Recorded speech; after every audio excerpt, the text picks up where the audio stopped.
Bom dia, vamos levantar. Agora a gente tem a oportunidade de louvar ao nosso Deus. Ainda nesse mesmo espírito que o Vanderlei falou de gratidão, com toda a nossa expressão, Deus está muito mais interessado na motivação do nosso coração do que na forma que a gente canta. Então, tenha essa liberdade para soltar sua voz, para se expressar, para aproveitar bem esse momento e se conectar com Cristo, com o nosso Deus, que é o único digno de toda honra e de todo louvor.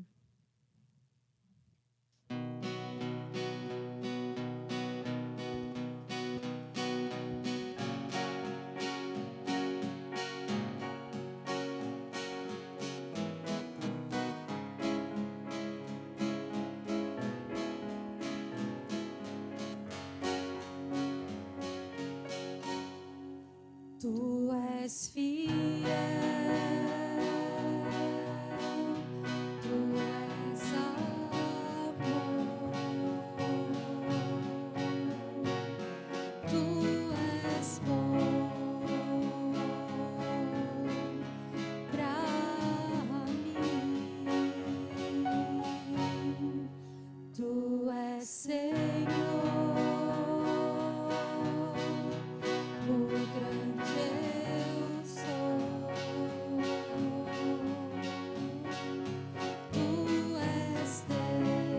Tu és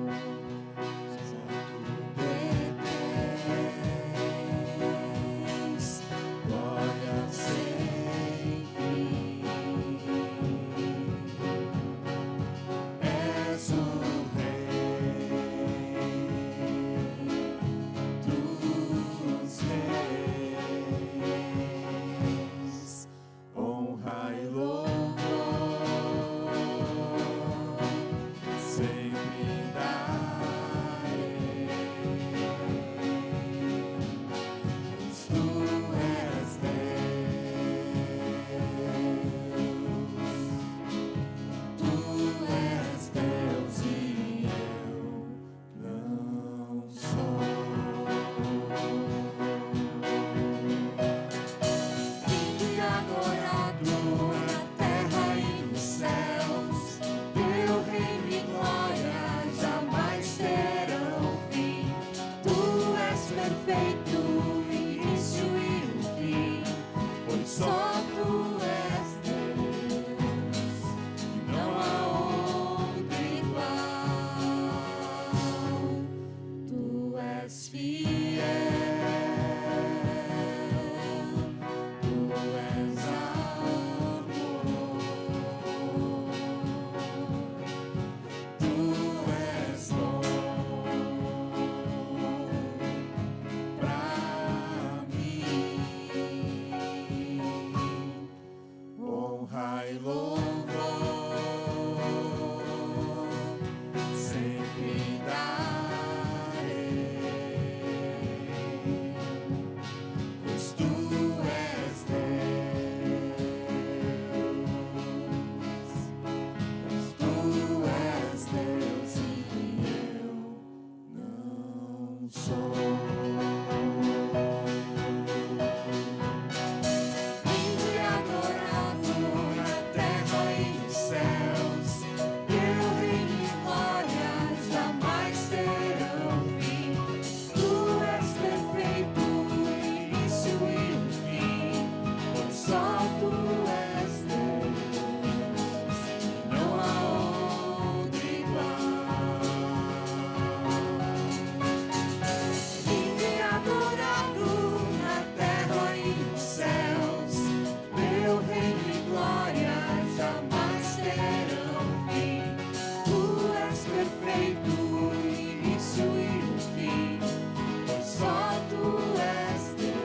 agora eu quero chamar as crianças para cantar a próxima música, fazer os gestos.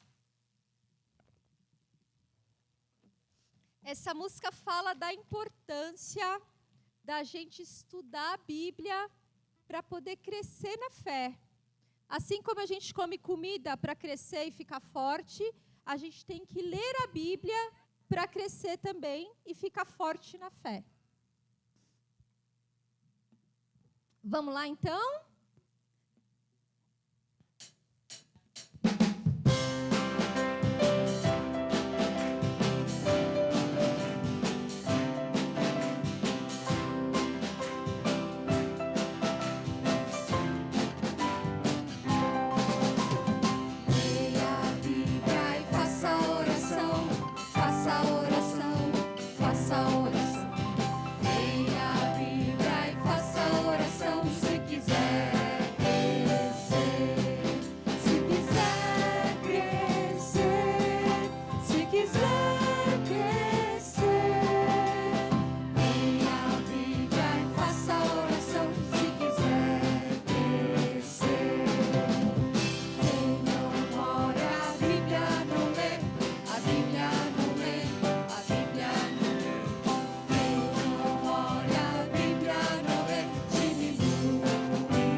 João 3,16 diz: porque Deus amou o mundo de tal maneira que deu o seu único Filho, para que todo aquele que crê não pereça, não morra, mas tenha a vida eterna. Então, se você já entregou a sua vida a Jesus, relembre disso, seja grato a esse maior presente de todos. Se você ainda não entregou a sua vida a Jesus, quem sabe vai ser hoje, quem sabe hoje vai ser a chance de você entregar tudo nas mãos dele e ter essa esperança de uma vida melhor, não só aqui, mas para toda a eternidade.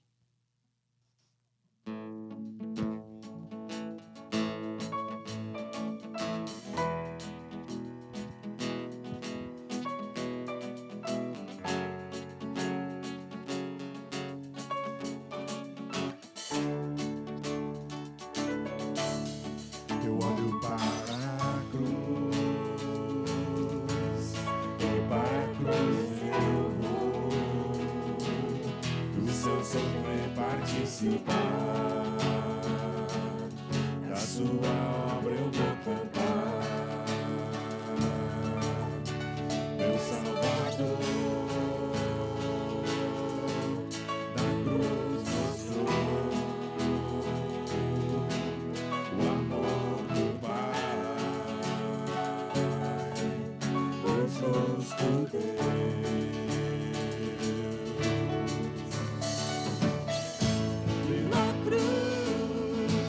Chamou gentilmente, me atraiu e eu, sem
em 1 Coríntios 15, diz que se Jesus não ressuscitou, a nossa fé é vã. E depois lá no versículo 19, tem um trecho muito lindo que fala: se é somente para esta vida que temos esperança em Cristo, somos os mais miseráveis de todos os homens.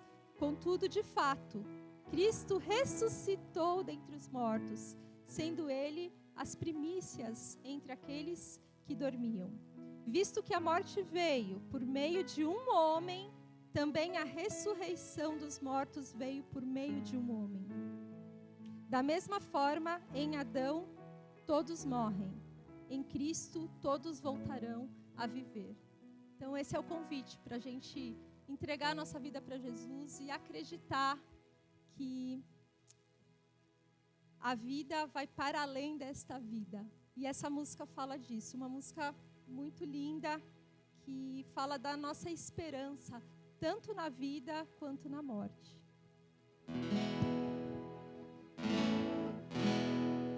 A esperança em vida e morte, Cristo é, em quem confia o nosso ser, a Deus somente pertencer, quem nos sustenta com poder, quem foge ao seu pleno querer, quem nos guarda até o final, é seu amor, Cristo eternal. Cante, aleluia, eterna esperança. Cante, aleluia, a razão da nossa fé, na vida e morte Cristo é. Quem pode dar a alma paz? Deus é bom, como sua graça é eficaz, em seu sangue redentor, quem nos dá fé quando há temor, quem tem poder sobre nós, quem nos conduz em meio ao mar, até a Cristo encontrar. Cante, aleluia, eterna esperança. Cante, aleluia, a razão da nossa fé, na vida e morte Cristo é.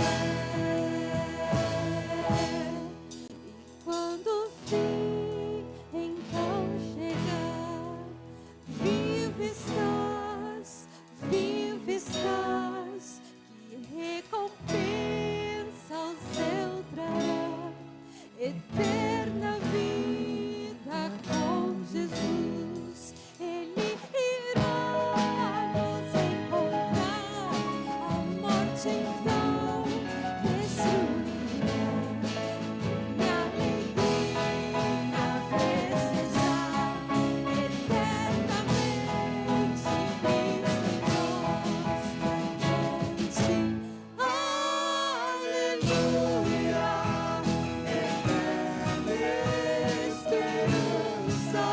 Cante, aleluia, a razão da nossa fé, na vida e morte Cristo é. Cante, aleluia, eterna esperança. Cante, aleluia, a razão da nossa fé, na vida e morte Cristo é. A razão da nossa fé, na vida e morte Cristo é. Amém. Senhor Jesus, nós louvamos o Teu nome, Pai, Obrigada por esse tempo de oração, de devoção, de louvor. Obrigada, Pai, por estar presente nas nossas vidas, em todos os momentos, nos difíceis, nos alegres também.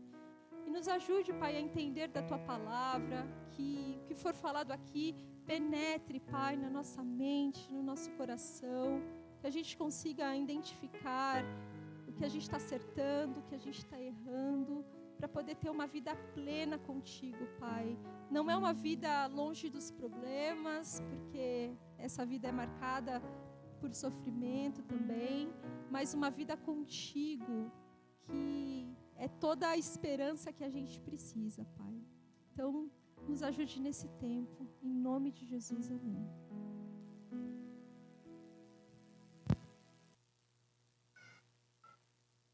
Bom dia. Bom dia. As pessoas que estão de pé atrás, se quiserem entrar agora, tem alguns lugares aí que sobraram, as crianças subiram, então ficam alguns lugares aí vagos, fiquem à vontade aí para entrar. Muito bem, nós estamos aí quase no final da nossa série, no livro de Eclesiastes, e não sei se para vocês tem sido bom, para mim tem sido muito desafiador, diversas áreas da minha vida em que eu tenho sido desafiado a crescer, mudar, a enxergar a vida até de uma outra forma. E hoje nós vamos dar sequência nessa série de mensagens. E então eu quero te convidar a abrir lá no capítulo 9 de Eclesiastes. Capítulo 9, nós vamos ler dos versículos 1 até o 18. Eclesiastes 9, versículo 1 até o 18.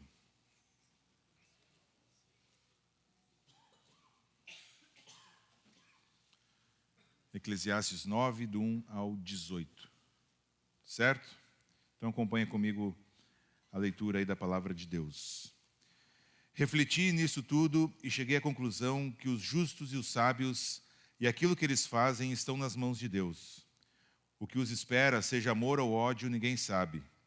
Todos partilham um destino comum, o justo e o ímpio, o bom e o mau, o puro e o impuro, o que oferece sacrifícios e o que não os oferece. O que acontece com o homem bom, acontece com o pecador. O que acontece com quem faz juramentos, acontece com quem teme fazê-los. Este é o mal que há em tudo o que acontece debaixo do sol. O destino de todos é o mesmo. O coração dos homens, além do mais, está cheio de maldade e de loucura durante toda a vida. E por fim, eles se juntarão aos mortos.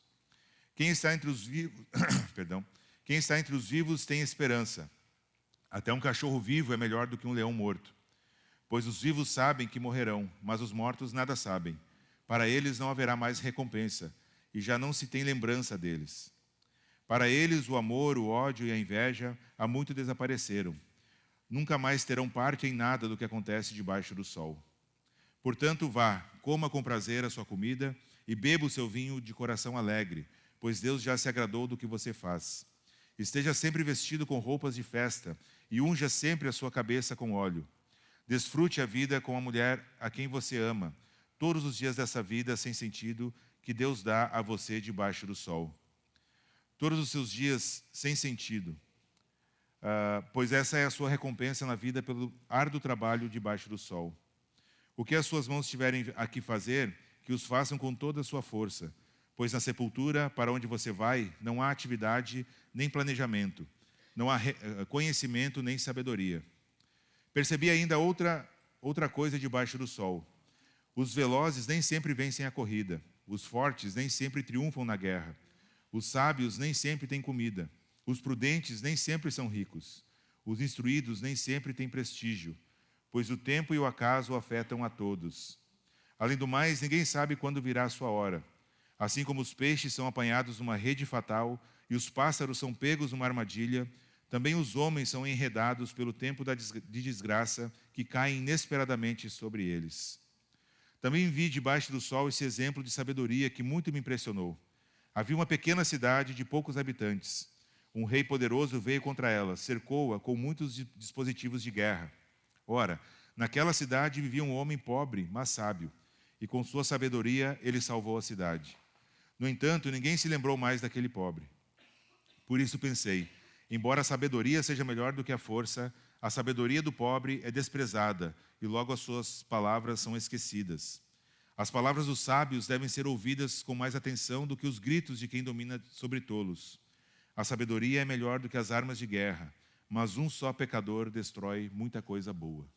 Vamos orar, gente? Senhor nosso Deus, obrigado pelo tempo que já tivemos aqui, Senhor, de te louvar, te adorar com as músicas. Obrigado por esse tempo que teremos aqui, da tua palavra sendo exposta. Senhor, usa esse tempo. A minha oração, Pai, é que o Senhor abra as nossas mentes, os nossos corações, Pai, para que a gente entenda aquilo que o Senhor quer falar conosco, Pai. Então, fala conosco nessa manhã. Usa esse tempo de acordo com a tua vontade, Pai, de acordo com o teu bom propósito para as nossas vidas. É em teu nome que eu oro agradecido. Amém. Muito bem, então, este é um texto um tanto sombrio, né? Fala bastante a respeito da morte. E o mestre aqui, ou Salomão, ele encerrou o capítulo anterior, no capítulo 8, falando sobre os limites do entendimento humano acerca das obras de Deus. Então, depois, se você quiser dar uma lidinha aí no capítulo 8, vale a pena. Ele fala sobre essa questão do nosso limite em entender Deus. Nós somos limitados, né, no nosso entendimento a respeito das obras de Deus e da pessoa de Deus. E então, na sequência, aqui ele abre esse novo capítulo do seu livro, falando sobre esses limites da existência humana. Então, no anterior ele fala a respeito do nosso limite em entender Deus, e agora, então, ele fala sobre o nosso limite na nossa existência, como somos limitados, né? O tempo é limitado, a vida é limitada, e então ele vai discorrer sobre isso. E ele é um homem muito obstinado em compreender, como temos visto aqui, o sentido da vida, né? Ele se debruça sobre isso, ele está meditando sobre isso, escrevendo e falando para as pessoas a respeito do significado da vida. E então, ao lançar-se nessa investigação minuciosa a respeito da vida e da existência humana, ele fica completamente atordoado quando ele começa a pensar nessas coisas, desses mistérios, né, que são indecifráveis, e sobre a realidade da morte. E então nós temos diante de nós esse capítulo que vai falar a respeito bastante da morte. Um teólogo chamado John MacAllister, ele fala o seguinte, ele fala que o homem precisa lembrar-se de que morrerá, ao mesmo tempo que precisa lembrar-se de viver. Então nós temos que ser lembrados constantemente por nós mesmos que um dia nós vamos encarar a morte, a não ser que nosso Senhor Jesus volte antes em glória para nos levar para casa.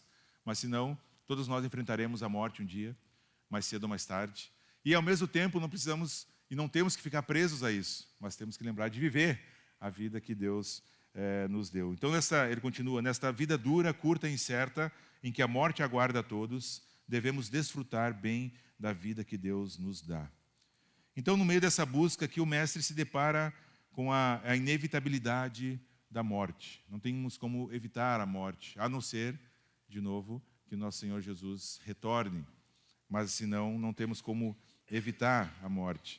E ele questiona como que a sabedoria pode ajudar, então, a celebrar, a viver melhor os dias que Deus nos deu aqui deste lado da eternidade, ao passo que nos preparamos, então, para o fim de nossas vidas. Então, ainda que não encontremos todas as respostas aqui sobre a existência, sobre a morte, sobre por que as coisas ruins acontecem com pessoas boas, como ele argumenta aqui, embora a gente não encontre todas as respostas, a gente precisa servir a Deus, mesmo quando não temos essas respostas. O que nós somos chamados a fazer é para confiar em Deus. O Vanderlei muito bem falou aqui na abertura, que coisa boa saber que a nossa vida está nas mãos de Deus, e é exatamente assim que ele começa o capítulo 9, falando sobre que as vidas dos justos e dos injustos, todas estão nas mãos e aos cuidados deste Deus que é soberano. Então nós temos aqui algumas preciosas lições neste texto que vão nos ajudar a viver com mais sabedoria e consequentemente, nos prepararmos para o dia da nossa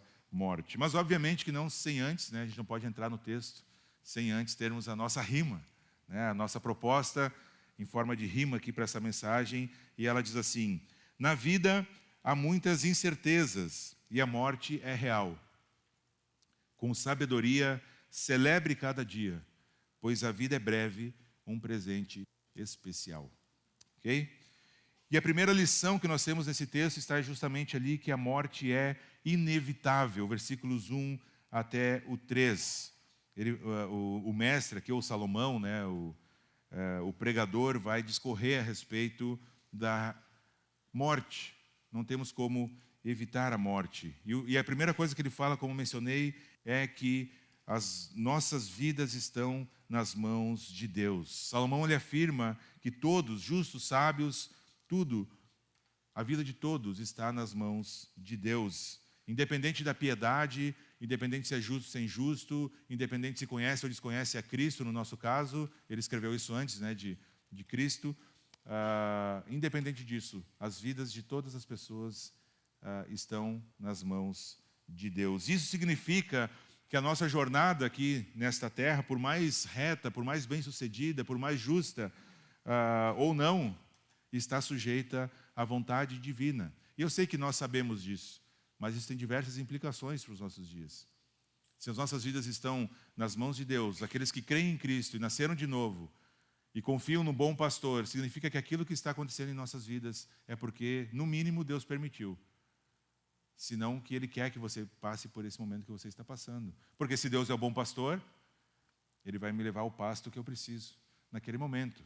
Isso significa que as nossas vidas estão nas mãos de Deus. Então, por pior que pareça o cenário atual da sua vida, não sei como é que está a sua vida, mas Deus sabe muito bem, por pior que pareça esse cenário, em última análise, está tudo bem.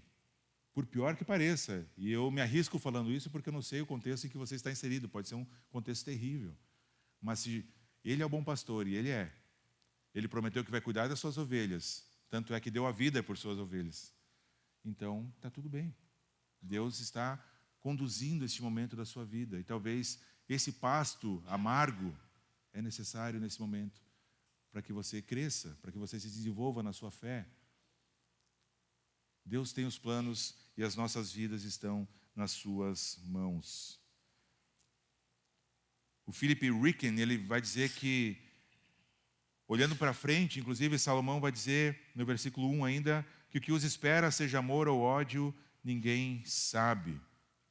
E um texto paralelo no Novo Testamento, lá no capítulo 10 de Hebreus, vai dizer que terrível coisa é cair nas mãos do Deus vivo. Ou seja, Salomão não está dizendo que todo mundo aqui que está nas mãos de Deus vai para o céu. Porque ele fala que o justo, o injusto, o ímpio, né, aquele que faz a oferta, aquele que não faz. Ele está dizendo que tudo isso está nas mãos de Deus. Agora, o que os aguarda, é só Deus quem sabe. Se é amor ou ódio, é só Deus quem sabe. Mas Salomão continua e ele diz, então, que a gente não vai, com isso ele quer dizer que a gente não vai navegar por mares calmos e tranquilos. E se você já tem aí um pouco mais de 6 ou 7 anos de idade, já tem consciência de que a vida não é um mar de rosas. Pelo contrário, vai espetar, vai doer, vai machucar, vai quebrar. Ele está dizendo que a gente não vai navegar por um mar de rosas, mas a gente enfrenta ondas, envolve um mar revoltado, ondas grandes. Nós não sabemos o que a vida nos reserva ali na frente. Nós não enxergamos a curva, a gente enxerga aqui o momento. E por isso que ele está olhando para frente e dizendo, não sei o que aguarda, se é amor ou se é ódio. A gente não sabe. A gente vive como se soubesse, não é? A gente vive como se fosse sair daqui hoje bem saudável, chegar em casa inteiro, almoçar. Mas a gente, na verdade, nós não sabemos. Muita coisa pode acontecer entre aqui e o horário do almoço, né? Não quero deixar ninguém preocupado, tá? Mas essa é a realidade da vida. E é isso que o mestre está nos dizendo aqui. E ele continua, nos versículos 2 e 3, ele começa a falar que a vida ela não parece muito justa. Né? Todos partilham um destino comum, o justo, o ímpio, o bom, o mal, o puro, o impuro, o que oferece sacrifícios e o que não o oferece. O que acontece com o homem bom, acontece com o pecador. O que acontece com quem faz juramentos, acontece com quem teme fazê-los. Parece que é uma injustiça aqui na visão do mestre. Nós temos que lembrar que a visão de quem escreveu Eclesiastes, seja Salomão, o mestre, outra pessoa, é debaixo do sol. É sempre essa visão humana da vida. Ele está tentando entender essa vida debaixo do sol, né? Então, a visão humana. E, aparentemente, há uma injustiça. E eu diria que não é aparentemente, de fato, há uma injustiça na forma como nós vivemos, porque coisas boas acontecem com gente muito ruim. E coisas muito ruins acontecem com gente relativamente boa. Não é? Você não conhece pessoas que aparentemente vivem uma vida tentando ser reto, justo, direito, e acontece um monte de coisa. Aí talvez você conheça alguém que não tem um caráter assim muito aprovado e está muito bem, obrigado. É isso que Salomão está dizendo aqui. Coisas boas acontecem com pessoas más e coisas ruins vão acontecer com pessoas que são relativamente boas. Então Salomão viu essa realidade aqui como um mal debaixo do sol. Do lado de cá da sepultura, não raro, nós vamos passar por problemas, né? Se você nunca enfrentou um problema, levanta a mão, né? Crer em Cristo não é garantia de que os seus problemas acabaram, né? Não é, para aqueles mais antigos, não é o Jesus Tabajara, né? Seus problemas acabaram. Os mais novos sabem do que eu estou falando. Vai pesquisar depois. O mesmo teólogo Philip Ryken, ele ilustra esse fato da seguinte forma. Ele diz: quando ocorre uma tempestade, tanto o justo quanto o perverso são levados pelas águas. E nós temos, inclusive, um exemplo muito recente aqui no nosso estado, de que a tragédia da enchente acometeu pessoas boas, cristão, não cristão, justo, injusto, né? E ele está dizendo isso, então. Quando ocorre uma tempestade, tanto o justo quanto o perverso são levados pelas águas. Quando ocorre um terremoto, as casas de ambos caem. E quando ocorre uma depressão econômica, ambos acabam falidos. Em termos mais otimistas, quando os tempos são bons, a maré sustenta todos os barcos. Portanto, jamais seremos capazes de separar o justo do perverso, por base naquilo que acontece no mundo. E aí o Senhor Jesus, lá em Mateus capítulo 5, versículo 45, ele vai dizer que Deus faz cair chuva sobre justos e injustos. Ou seja, acontece com todo mundo.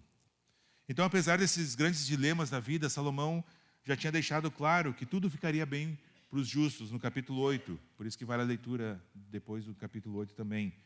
Mas que tudo, no final, não vai ficar bem para os perversos. Ele está falando no momento da vida aqui. A maré sustenta todo mundo. Coisas boas acontecem com pessoas más, coisas ruins acontecem com pessoas boas aqui. Depois da morte, aí é uma outra história. No dia do juízo, aí sim o Senhor Jesus, lá no Evangelho de Lucas, vai dizer que o joio será lançado no fogo. E que o trigo, ou seja, aqueles que creem, serão colhidos e levados para o seu celeiro. Mas o joio será lançado no lago de fogo. O joio são aqueles que não creem. O joio são aqueles que estão aparentemente seguindo a Cristo. Parece um trigo. Não sei se já viu o joio ou não, mas ele parece um trigo, mas não tem nada. Não faz nada, não se produz nada. Não serve para nada. E às vezes a gente pode ter uma aparência, um jeitão de crente. Eu sou evangélico, né? Evangélico hoje está na moda. É quase bonito no Brasil já ser evangélico. Uma vez era feio, agora já está quase bonito. Nas pesquisas aí do Ibope, o percentual de evangélicos aí subiu absurdamente. O que mudou no nosso país? Em termos de justiça, em termos de pessoas que não querem mais só saber de dinheiro, querem ajudar as outras pessoas. Não mudou quase nada. Não mudou quase nada. Nosso congresso está cheio de evangélicos. O que mudou? Então, muito cuidado com aqueles que se dizem trigo, mas parecem joio. Aqui nessa vida vai ser tudo parelho. Mas depois da eternidade e durante a eternidade, a história vai ser outra. O joio será lançado no fogo. Lucas 3, versículo 17.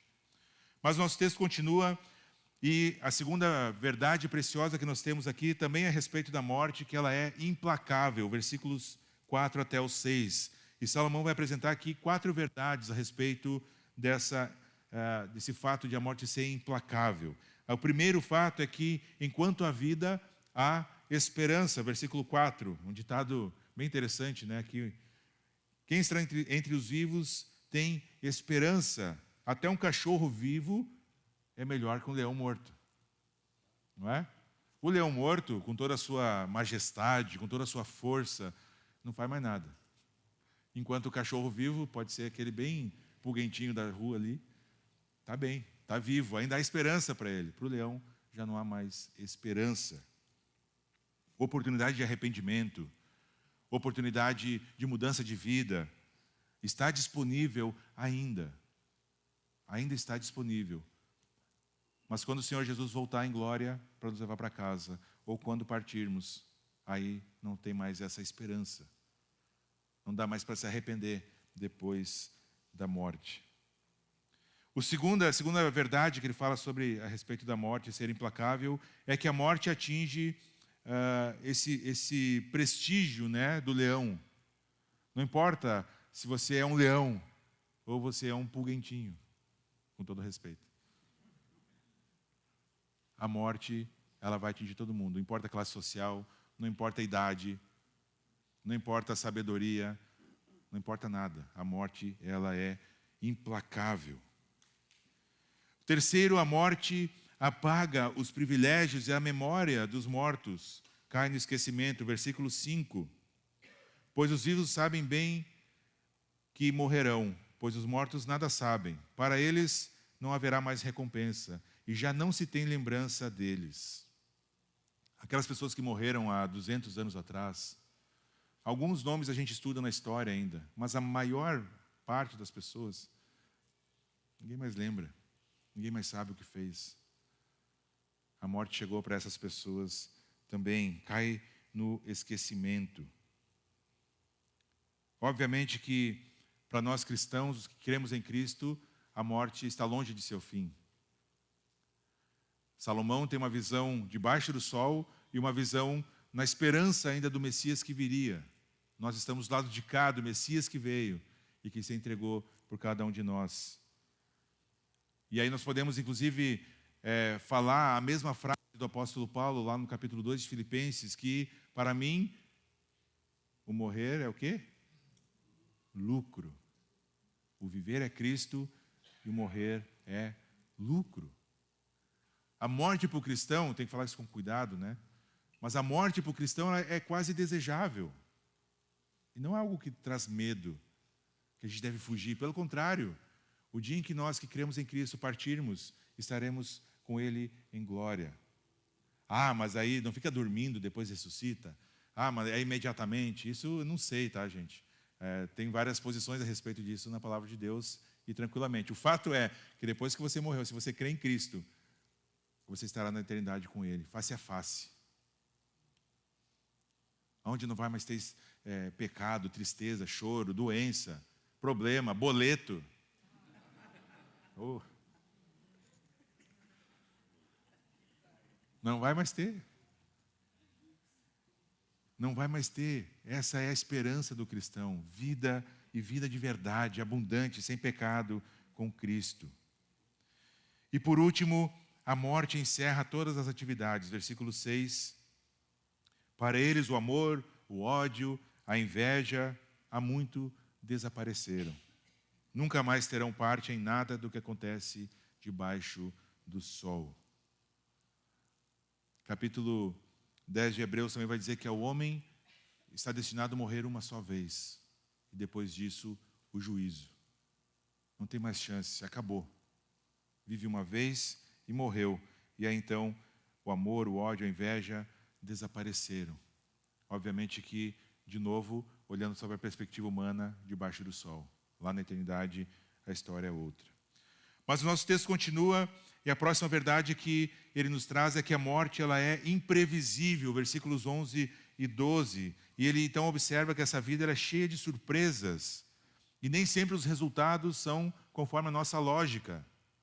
A lógica ela não se aplica em diversas coisas. A gente gosta muito da lógica, né?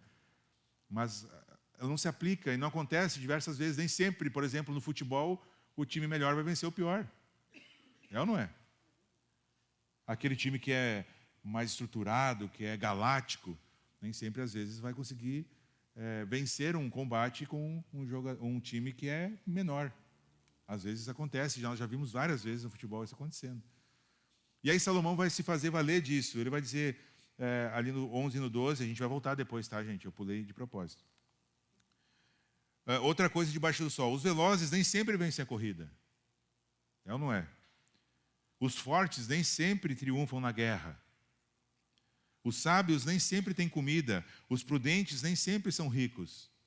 Os instruídos nem sempre têm prestígio, pois o tempo e o acaso afetam a todos. A habilidade, a força, elas não são garantias de sucesso. Porque nós precisamos voltar lá para o primeiro ponto, em que as nossas vidas estão nas mãos de Deus.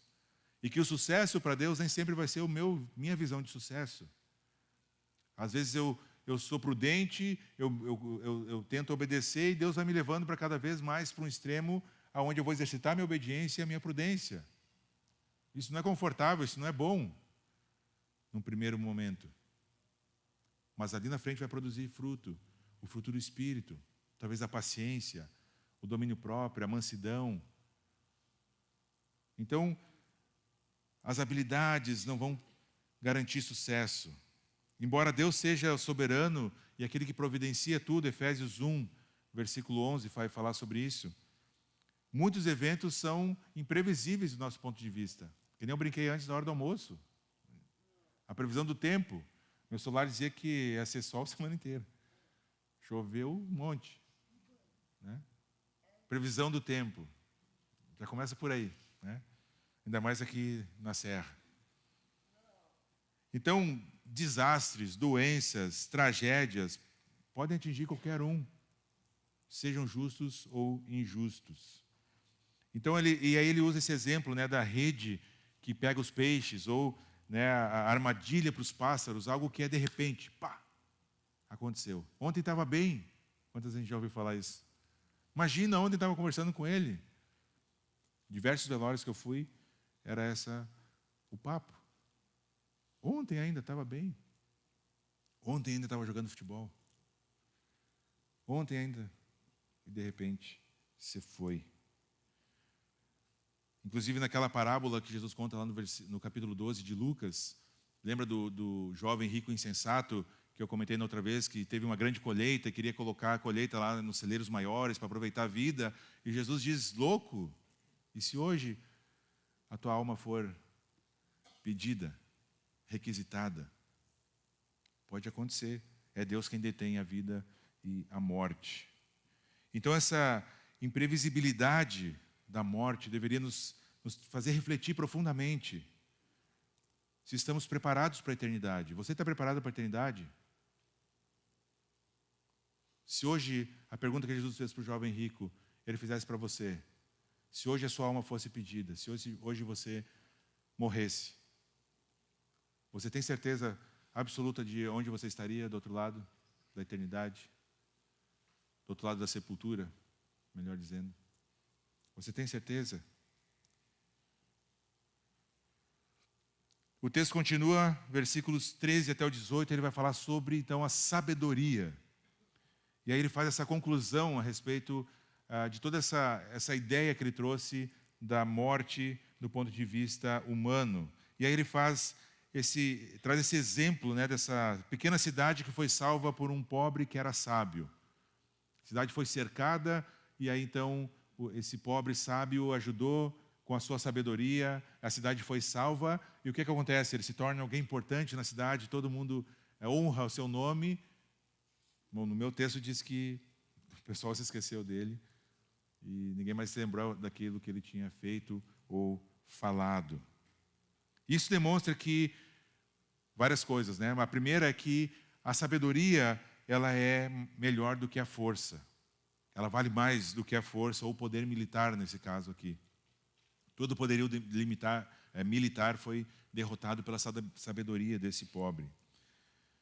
E mesmo que essa sabedoria seja esquecida, o valor da sabedoria permanece. Mesmo que ele tenha sido esquecido, o seu valor permanece. E isso nos lembra, ou deveria lembrar também um outro sábio no Novo Testamento, que ele vai dizer para não construirmos a nossa casa sobre a areia, mas para construirmos sobre a rocha. Aí ele fala que o homem insensato construiu a sua casa sobre a areia, mas o prudente ou sábio construiu sobre a rocha. Então a sabedoria ela é valorizada tanto no Antigo Testamento quanto no Novo Testamento e pelo próprio Senhor Jesus. Sabedoria vinda da palavra de Deus.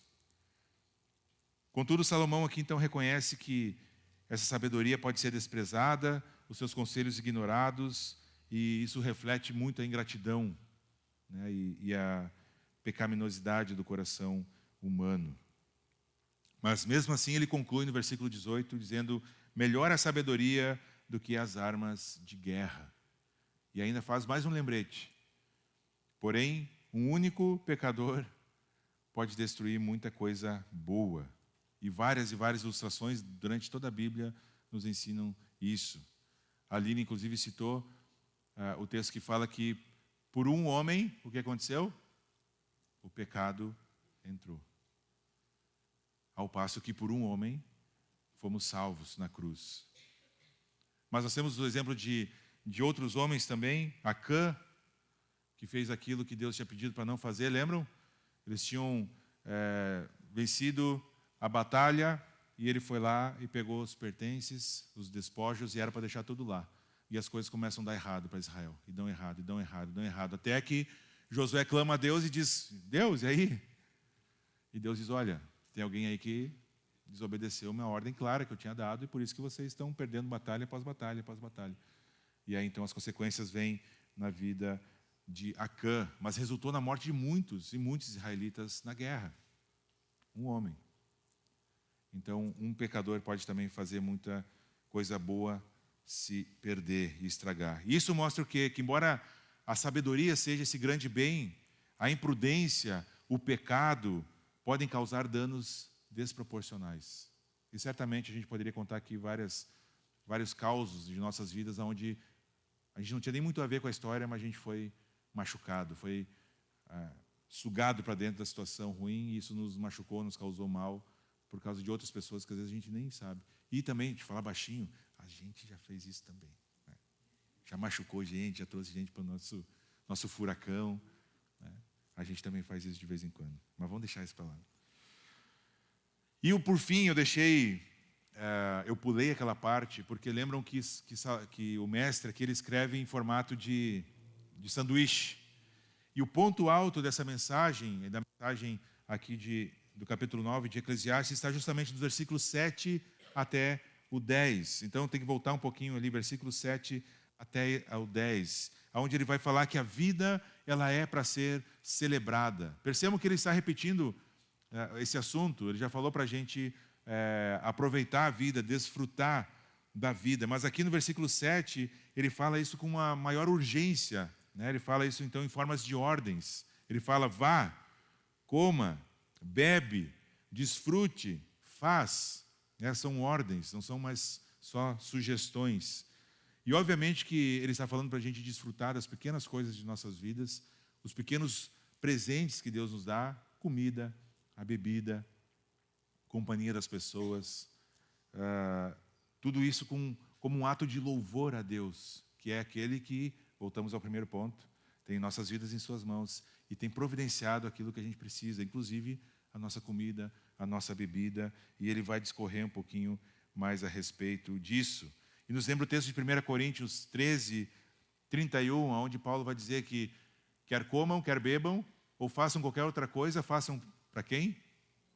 Para a glória de Deus. Essa é a ideia daquilo que o mestre está falando aqui. Então ele começa e vai recomendar que a gente viva com alegria. E aí NVI já traduz. Na verdade, o que o texto original diz é para a gente se vestir com vestes brancas e óleo na cabeça.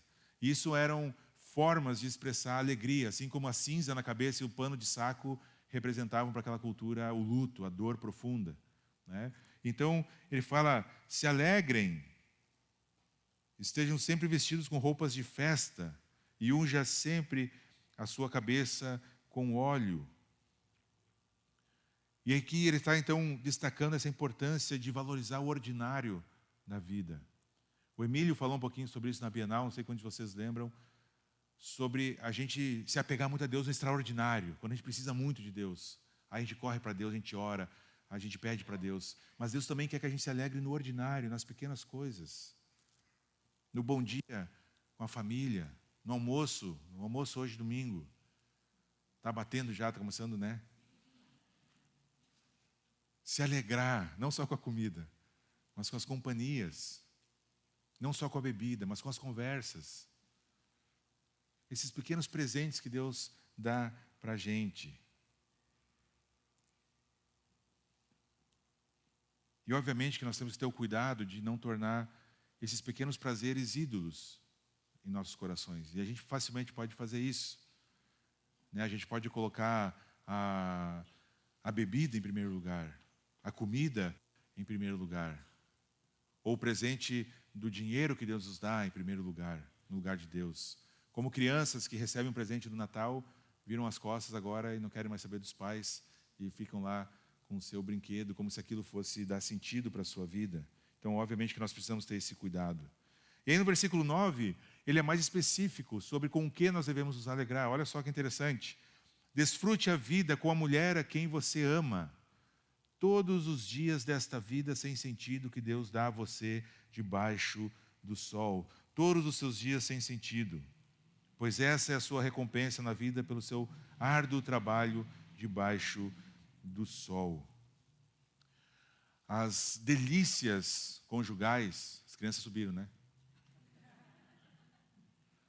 Elas também são um presente de Deus. A sua mulher, sua esposa, olha para sua esposa agora. Cadê a minha esposa?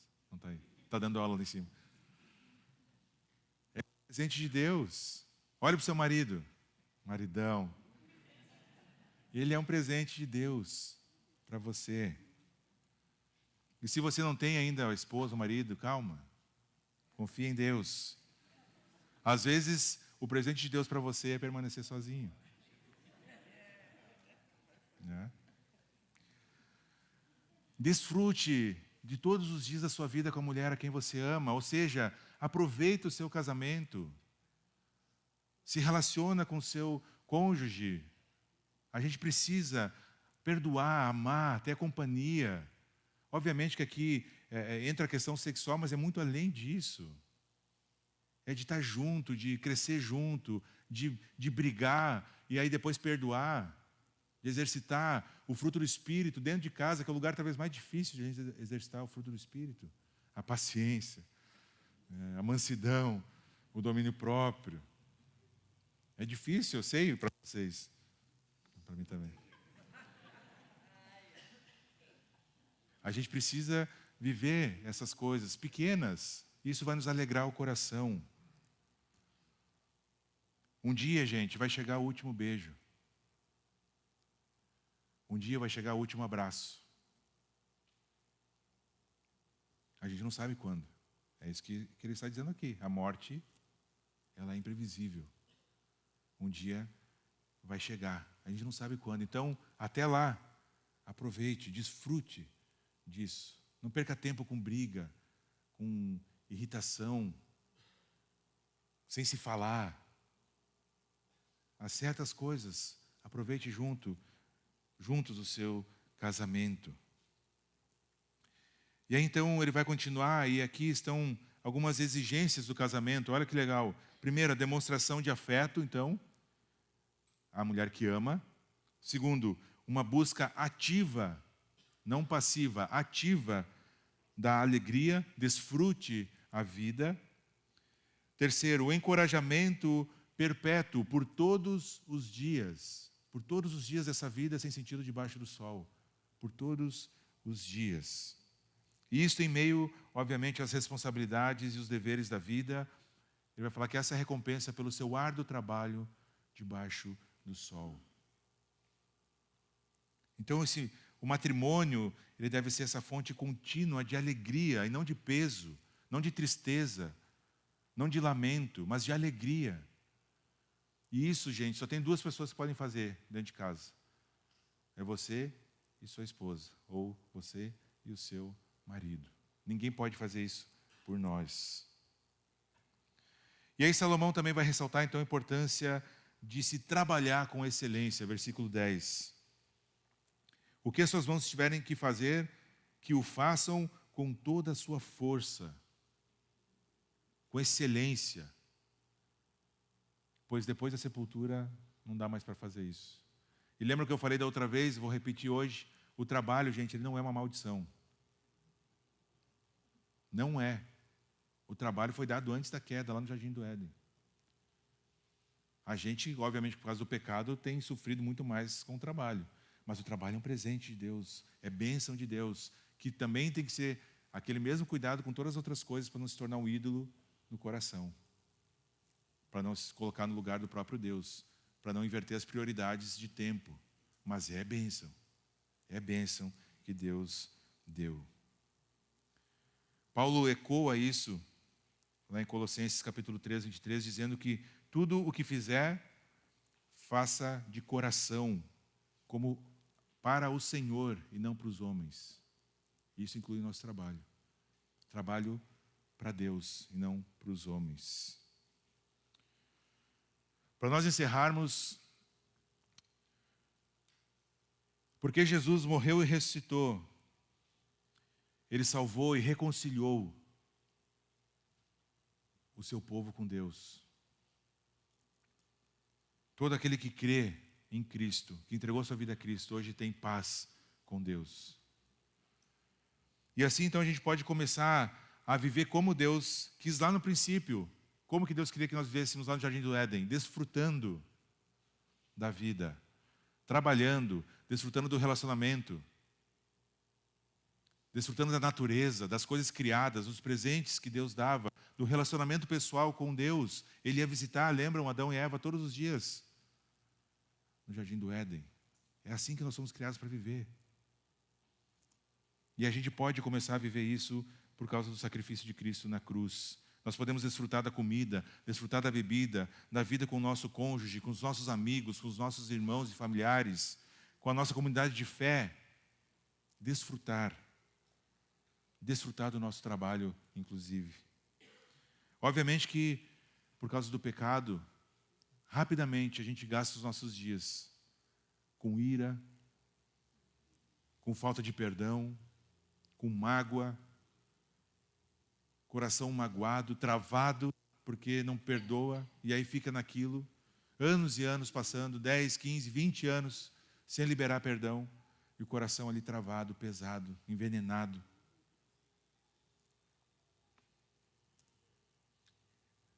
A gente desperdiça o tempo como se ele fosse ilimitado, mas o nosso tempo não é.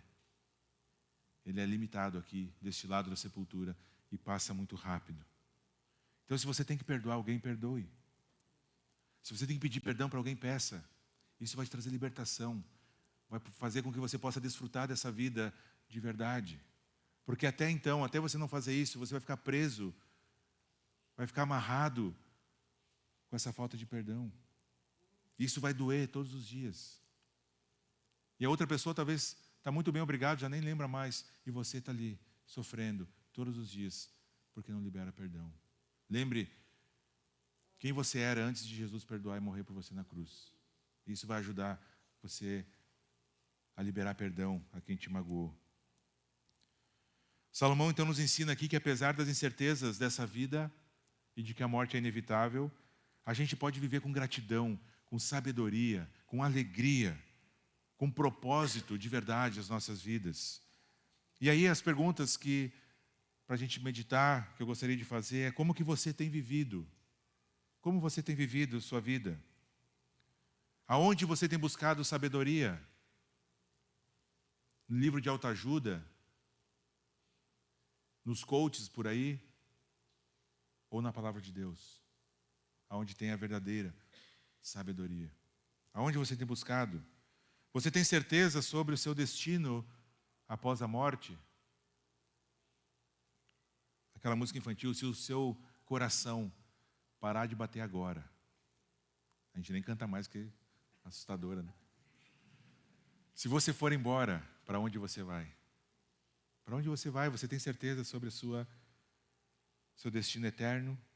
As lições aqui de Eclesiastes já são esse convite para a gente lembrar que enquanto houver vida, há esperança.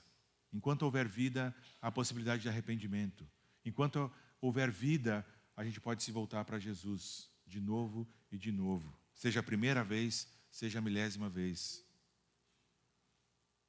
E nós que conhecemos a Cristo, podemos fazer tudo isso com os olhos voltados para a eternidade, onde Cristo, que é a ressurreição e a vida, nos dá essa esperança da vida eterna com Ele, justamente pelo fato que nós celebramos a ceia, de Ele ter morrido em nosso lugar. Então, quero te convidar a baixar a tua cabeça, fechar os teus olhos. Eu não sei como cada um de vocês chegaram até aqui, eu sei como eu cheguei aqui nessa manhã. E nós temos esse momento de ceia, mas Paulo nos exorta a examinar a si mesmo antes de tomar os elementos da ceia. Ele diz, examine-se cada um a si mesmo e depois pegue os elementos. Então, quero te dar alguns minutos para você refletir a respeito de tudo que foi falado aqui. Talvez pedir perdão para Jesus por algum pecado que você tenha cometido. Reatar um relacionamento com Ele que está quebrado. Se comprometer a perdoar alguém, talvez, assim como Ele perdoou você. Então, tenha um tempo aí sem pressa, de alguns minutos. Depois, se você é batizado numa igreja evangélica ou é membro aqui da Aliança, pode ficar à vontade para pegar os elementos e depois nós ceiamos juntos. Amém, meus queridos? Até que o Senhor Jesus volte, nós vamos ceando, lutando juntos, crescendo juntos na fé. Se o seu cônjuge está aí, dá um abraço nele, diga eu te amo, meu amor da minha vida. Tá? Apesar de ser lazarento que tu é, mas eu te amo. Até domingo que vem, gente, se Deus permitir.